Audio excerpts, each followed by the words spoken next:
ខ្ញុំមុនដំបូងខ្ញុំសូមជម្រាបថាខ្ញុំរួមតស៊ូមិនដើម្បីសម្រាប់ប្រជាជននៅកម្ពុជាទេ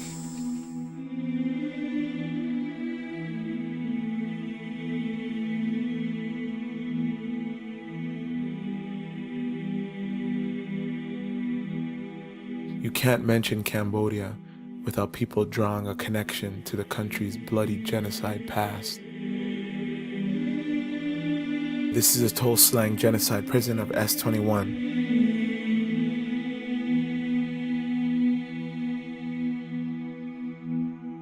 Many times you travel to see attractions to feel a sense of wonderment and inspiration, but when you visit the Tuol Sleng Genocide Museum, also known as the former security prison 21 in Phnom Penh, Cambodia, it's a much more gloomy experience. You can't help but reflect upon your own life and feel a sense of gratitude. Originally a high school and converted into a torture prison camp, S21, which stands for the Security Center 21, where many prisoners were interrogated, tortured, and ultimately sentenced to death. The horrific conditions inflicted upon the victims were inconceivable, a reminder how brutal humankind can be at times. From 1975 to 1979, an estimated 17,000 people were imprisoned at Tuol Sleng. Some estimates suggest that numbers as high as 20,000, although the real number is unknown. Upon arrival at the prison, prisoners were photographed and required to give detailed autobiographies, beginning with their childhood and ending with their arrest. After that, they were forced to strip to their underwear, and their possessions were confiscated. The prisoners were then taken to their cells. Those taken to smaller cells were shackled to the walls or the concrete floor. Those who were held in large mass cells were collectively shackled to long pieces of iron bar. The shackles were fixed to alternating bars, and the prisoners slept with their heads in opposite directions. They slept on the floor without mats, mosquito nets, or blankets. They were forbidden to talk to each other.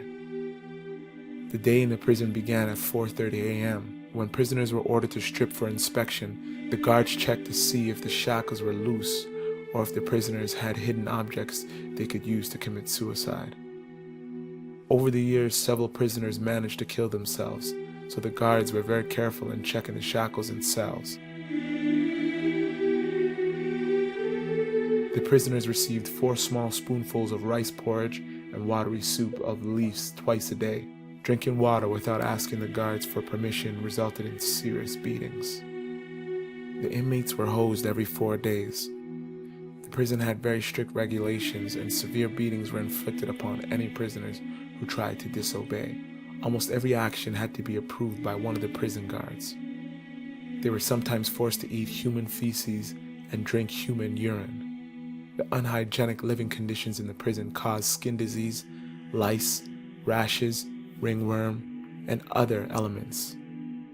The prison's medical staff were untrained and offered treatment only to sustain prisoners' lives after they had been tortured and injured during their interrogations. Most prisoners at S21 were held for 2 or 3 months.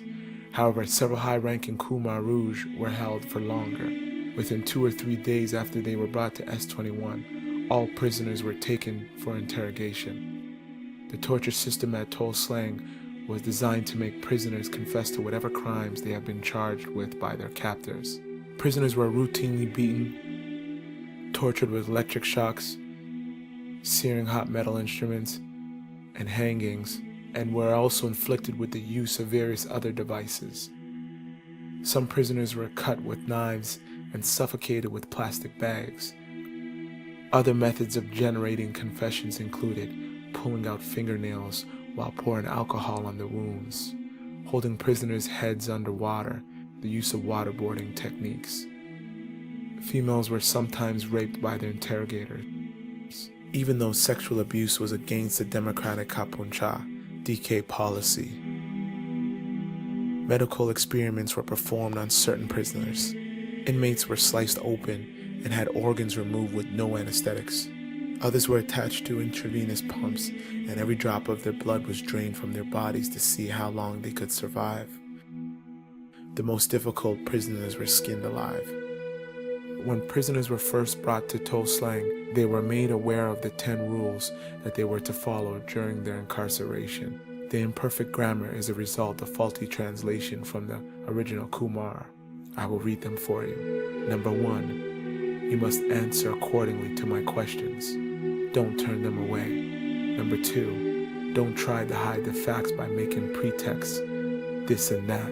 You are strictly prohibited to contest me. Number 3, don't be a fool, for you are a chap who dares to twat the revolution. Number 4, you must immediately answer my questions without wasting time to reflect. Number 5, don't tell me either about your immoralities or the essence of the revolution. Number 6, while getting the lashes or electrification, you must not cry at all. Number 7, do nothing, sit still, and wait for my orders.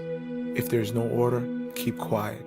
When I ask you to do something, you must do it right away without protesting. Number 8, don't make pretext about the kapum chakrom in order to hide your secrets or treachery. Number 9, if you don't follow the above rules, you shall get many lashes of electric wire. Number 10, if you disobey at any point of my regulations, you shall get either 10 lashes or 5 shocks of electric discharge.